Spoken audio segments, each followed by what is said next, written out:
ವೈವಿಧ್ಯಮಯ ಜನಾಂಗಗಳು ದೇಶದ ಜನರೆಲ್ಲ ಒಂದೇ ಎಂಬ ಒಗ್ಗಟ್ಟನ್ನು ಮುರಿಯುತ್ತವೆ ಎಂದು ಯುಎಸ್ಎ ಅಧ್ಯಕ್ಷ ಡೊನಾಲ್ಡ್ ಟ್ರಂಪ್ ನೀತಿಯಿಂದಾಗಿ ಭಾರತೀಯ ಮೂಲದ ನೀಲಾ ರಾಜೇಂದ್ರ ಅವರನ್ನು ಹುದ್ದೆಯಿಂದ ಹೊರಹಾಕಲಾಗಿದೆ.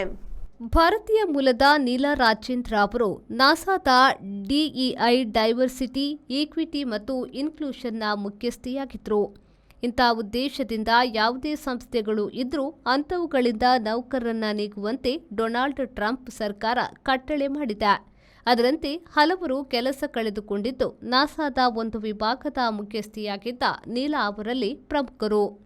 DEI ಜೆಟ್ ಪ್ರೊಪಲ್ಷನ್ ಪ್ರಯೋಗಾಲಯದ ಎಲ್ಲರನ್ನ ತೆಗೆದಿರುವುದರಿಂದ ನೀಲಾ ಅವರನ್ನ ಕಾರ್ಮಿಕ ಕಾಯ್ದೆಯಡಿ ರಕ್ಷಿಸುವುದು ಸಾಧ್ಯವಿಲ್ಲ ಎಂದು ನಾಸಾ ಸಿಬ್ಬಂದಿ ಇಲಾಖೆಯು ಲಾರೆನ್ ಲೆಶಿಲ್ ಮಿಂಚಂಚೆ ಮಾಡಿದ್ದಾರೆ.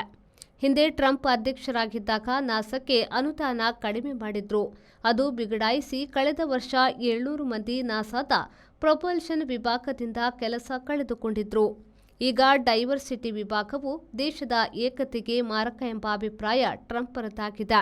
ನಾಸಾ ಇರಬೇಕು ಎಂಬುದರ ಹೊರತು ಹೆಚ್ಚು ಸಿಬ್ಬಂದಿಯ ಅಗತ್ಯವಿಲ್ಲ ಎಂಬ ನೀತಿ ಈಗಿನ Trump ಸರ್ಕಾರದ್ದಾಗಿದೆ.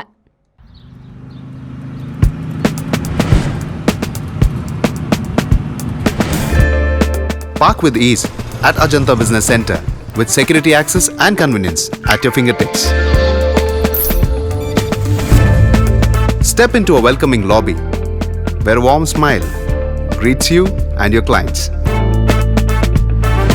With top-tier amenities, Ajanta set the stage for our success, leading us to Ashoka Business Center as our next upgrade. Invest in workspaces managed by Vertex.